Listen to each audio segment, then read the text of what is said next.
was gonna originally be doing a NBA draft lottery video today. I don't know.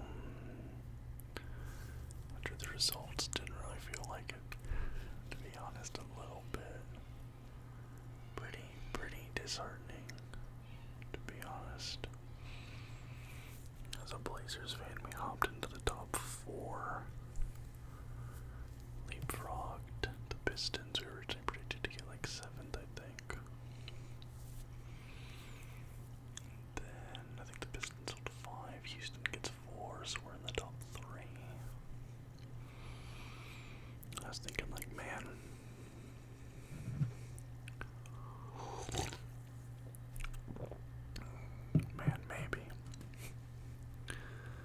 maybe all my years of suffering as a Blazers fan, mediocrity after mediocrity after mediocrity after mediocrity, maybe that's finally gonna pay off for something. Maybe get something nice, the number 1 overall pick. Blazers get Wembanyama. Boom. Dynasty. Dame. Wemby. Rings. Then Blazers get number 3. And like any other draft, that wouldn't be bad. Blazers could get Scoot Henderson or Brandon Miller. But, I think, honestly, not getting the number 1 overall pick, Blazers are going to trade the pick. I don't think they keep that pick.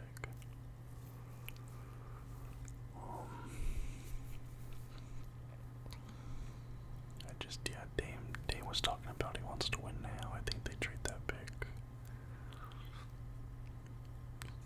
Drew Siakam. No, God, I hope not.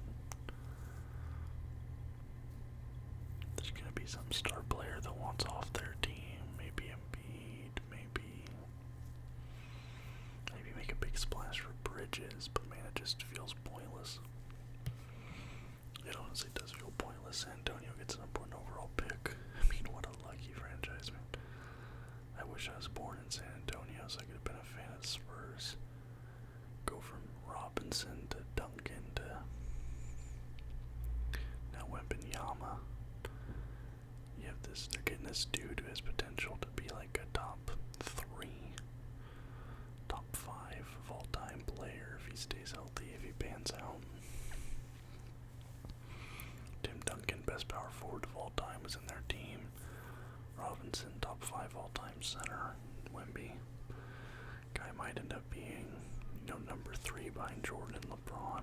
Just crazy, man. That would have, it felt like it was honestly a gut punch.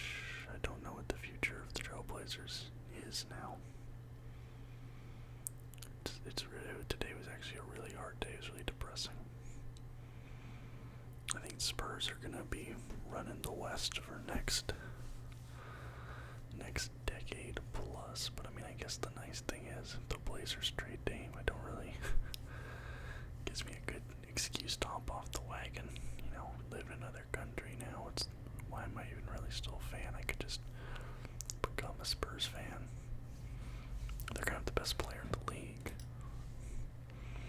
But that's all I really want to say about the draft. I was originally gonna do a whole video about it, the draft lottery, really, but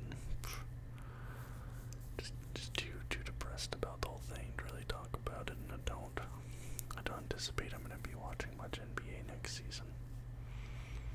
Unless the Blazers really do something crazy, like, I don't know, trade 3 overall for like Giannis or just something, like, but I don't think Embiid's not a win now move. He's not gonna help.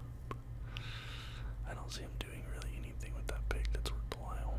Whether it's a draft, if they draft Scoot, they're trading Dame. If they draft Brandon Miller, it's not a win now move. I don't know. But I have had some good news recently, at least. I got yesterday. You're probably not going to be able to see. You might see some faint little outline lines of writing on my arm. I went in yesterday to get an allergy test. So some backstory: when I was like 10, 11 years old, we took a family trip down to the Oregon coast during clamming season. And we went to this restaurant right there on the beach that was cooking up fresh clams. And it was my first time ever having clam chowder, but it was also my first time ever having any type of shellfish. Clams are technically a mollusk, but shellfish, crustaceans, mollusks. And I had a really bad reaction to the clam chowder, or so we thought. I was eating the clam chowder and I started feeling really weird, started feeling funny. My throat was really itchy, my whole face was itchy, felt really warm. So I went and I had a drink, I think it was like a Sprite or something, and I had a straw. And I put my lips on the straw, I was going to try and take a drink to, just wash out my mouth, my throat, just getting a drink makes you feel better sometimes. And nothing would come up. Nothing was coming up the straw. I started freaking out and I couldn't breathe. I ran to the bathroom and I was like gasping for air, not getting any breath. I was panicking. My dad came in, he was trying to help us, choking. Eventually I threw up. And then I felt better. Now at that time I did not get an allergy test. But ever since I was 11 or 12 years old or so, I've been living with this assumption that I had a shellfish allergy. Now I eat tuna, salmon, cod. I eat white and pink fish regularly with no issues. I love tuna. But my entire life I have avoided shellfish, crustaceans, all that stuff, fearing that I would have an anaphylactic reaction and, potentially die. And like I said, we never actually got me tested. It was just an assumption based on the fact that the clam chowder, I reacted to it that way. So, like more than half my life at this point, I've completely avoided seafood or shellfish. But if we ever went to restaurants that had shellfish on the menu, I always had to be a bother and specially request them cook my food in a separate grill or something like that. It's just I could never go to those Mongolian grill type restaurants. If I went to a place that did a deep fried shrimp or something, and they used the same oil for the shrimp as they used for anything else, I couldn't eat there. I've avoided sushi because of the risk of cross-contamination. There's just been a lot of things. But with my upcoming trip to Japan, I'm leaving in less than 2 weeks.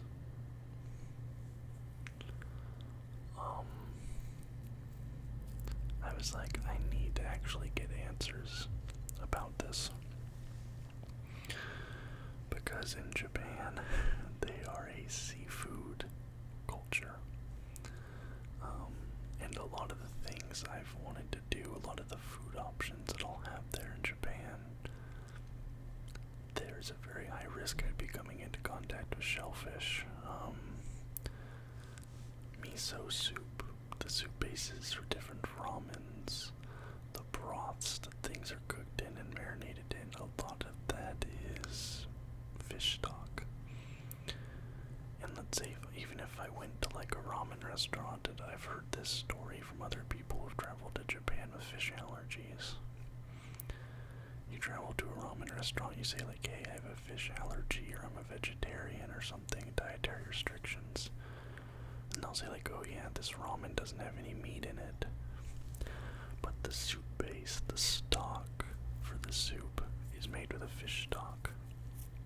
Because they don't consider that meat, it's just the stock.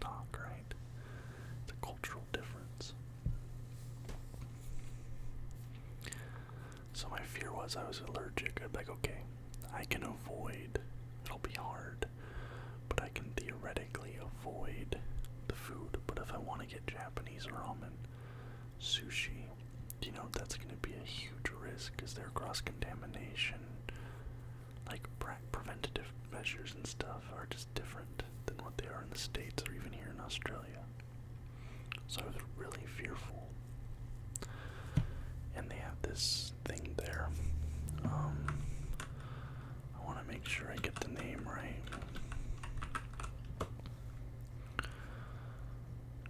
They're called Bonito Flakes. And in Japan, they use Bonito Flakes in a lot of dishes. Instead of like salt and pepper, sometimes they'll use it in addition to salt and pepper. And then sometimes they use the bonito in broths and things like that, and it comes from katsuobushi, which is a fermented fish. So they'll take fish, usually tuna,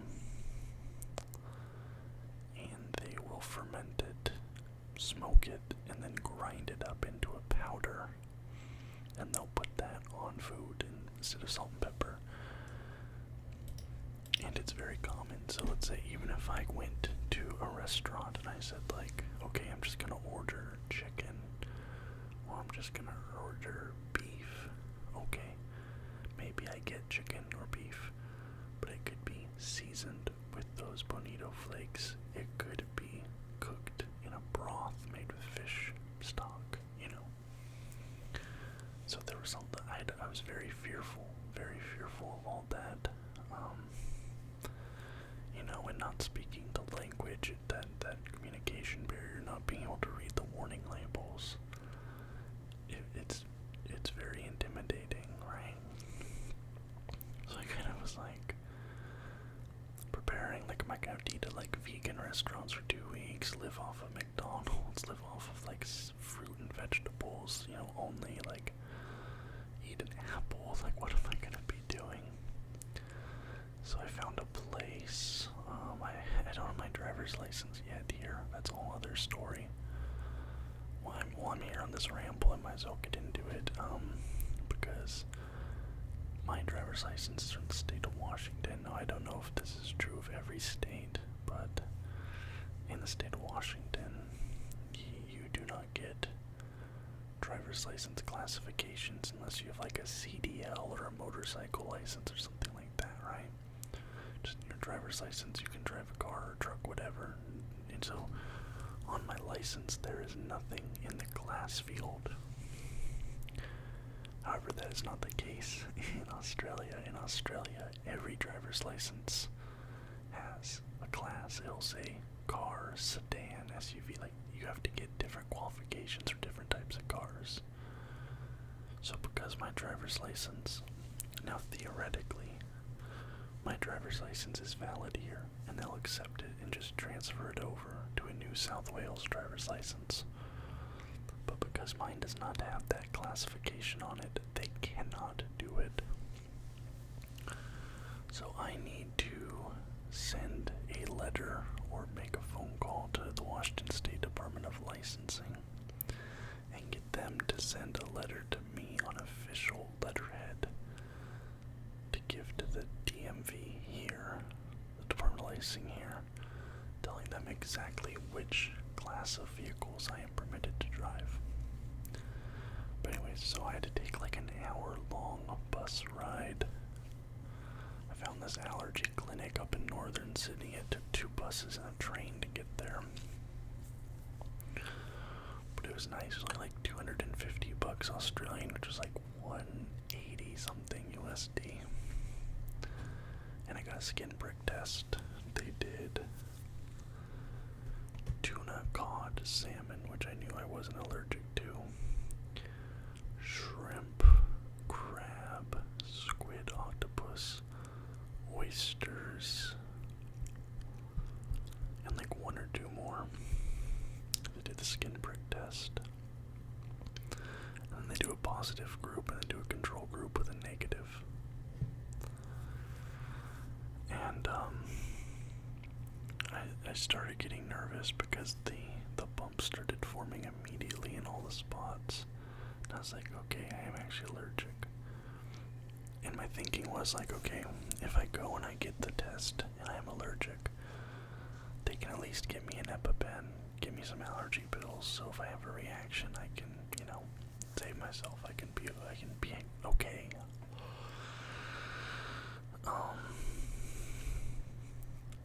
But then as I sat there waiting, because I do the skin prick test, you have to wait about 15-20 minutes. The one on my control group, the positive control group, which they prick with just a straight chemical histamine to force an allergic reaction, that one got really big, really inflamed, really itchy, but the rest just remained small little bumps that looked the same as the negative group. And I sat there. They called me back into the doctor's office, and the doctor said, hey, you're not allergic. So that was kind of an emotional moment. For me, I had this fear, this thing that I always had this back of my mind anxiety about, somewhat alleviated. Now there is still a big mental hurdle for me because, like I said, for like half my life now, I've been thinking if I touched that type of food, I could die.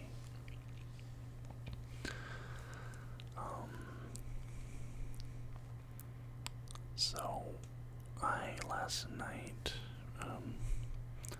my girlfriend ordered us fish and chips for dinner, and she ordered me a crab stick. Just like a stick made of crab, whatever. And it was really hard for me at first. I was eating just the fish and chips, the cod, deep fried cod. I've eaten that a dozen times in my life. And I had this crab stick there, and it was very difficult for me to overcome that fear and anxiety, because like my doctor was telling me, he's like, yeah, the skin prick tests are like 95% accurate. There's a small chance the test could be wrong. You could still be allergic. He's like, most likely you aren't, but the skin prick tests aren't 100%. We'd have to do like blood tests, all these other things obviously cost way more money. So I still kind of had that fear, that mental block. I'm like, man, what if the test is wrong? What if? Whatever. So I took a very small bite of the crab stick and I chewed it up and spit it out. Because I wanted to see if, my lips, tongue, whatever, would swell, get hives, get itchy. I waited about 10 minutes, I was fine. Beyond the symptoms of anxiety that I was having, I was fine.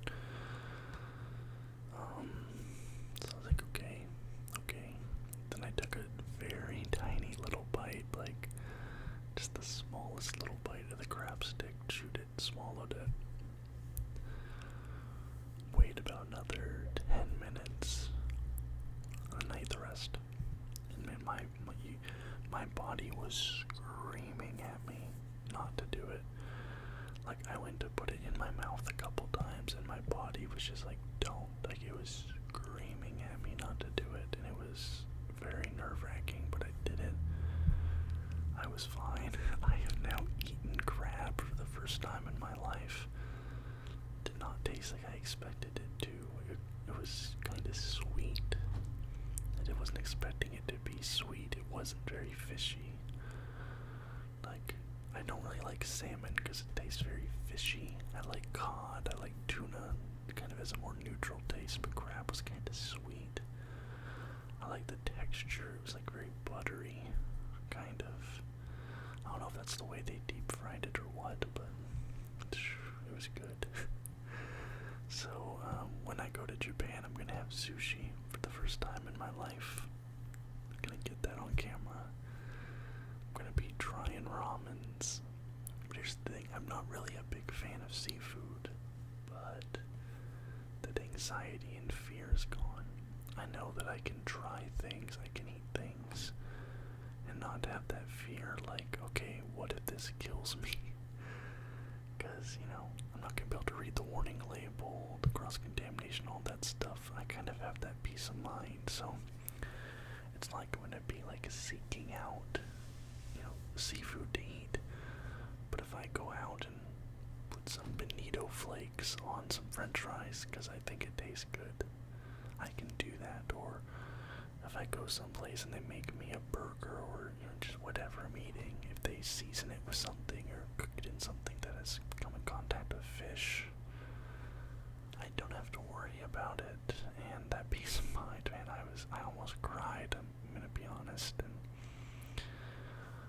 I'm gonna try shrimp before we go, because I've now had a crustacean. Crab isn't a shellfish, it's technically a crustacean.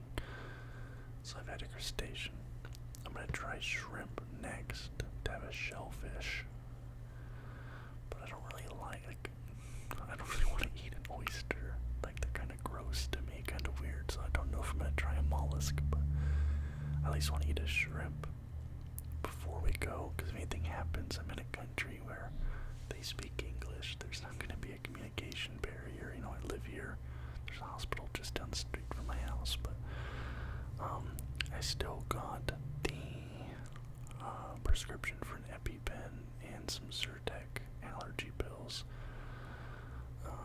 just in case. Again, 95% accurate, whatever. The doctor's like, if you're having some mild reaction, take 4 pills. If you're having a big reaction, use the EpiPen, obviously, then get to a hospital, but, I have that just in case. But the peace of mind is, man, it is priceless. It feels like such a weight off my shoulder. My entire life, I've dreamt about going to Japan, man. Since I was like 14, 15 years old, has been my dream destination.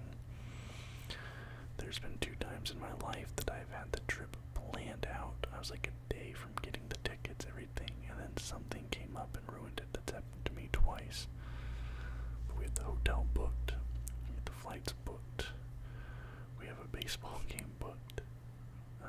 Everything. I'm getting everything in line to actually go. And this was kind of like the last big hurdle. This was the last big fear, because I've always wanted to go, but I had the fear of, eating while I'm there, and now that's gone. So I don't think I want to be eating any octopus balls or anything like that, but I can kind of have a little bit more freedom of experimentation. I'm gonna be able to eat ramen, be able to go eat noodles, not have to worry about it, and that means a lot to me. I just got my backpack that I'm gonna be carrying with me while in Japan. I've been loading that up, getting that figured out. But yeah, man, leaving the 4th of June. It's coming up quick. I'm just trying to record so many videos. I had to record 2 weeks worth of content in addition to. So between now and then, obviously, but then I have to record 2 weeks of videos that'll be uploading and going up while I'm away, to keep you guys up, with content. So, yeah, I just want to give you this little bit of a ramble and an update, not doing a draft lottery video, because I honestly can't stomach it right now, man. My day was just thrown for a loop. I don't know. At least the Mariners are doing okay. The Panthers are doing good. Vegas is into the conference finals. Seahawks, I'm excited for them. I have some sports joy going on, but that was tough. And I don't know, man. My future as a Blazers fan, I've kind of been feeling this in general since moving here. My future as a sports fan, it's like, I like these teams because I lived there and I don't live there anymore. And from the outside looking in, I don't know, man, it's weird. It's a hard thing to wrestle with, but thank you guys so much for watching. I do hope you liked this. If you did, please leave a thumbs up, subscribe to the channel for more content just like this almost every single day. Until next time, guys. Bye-bye.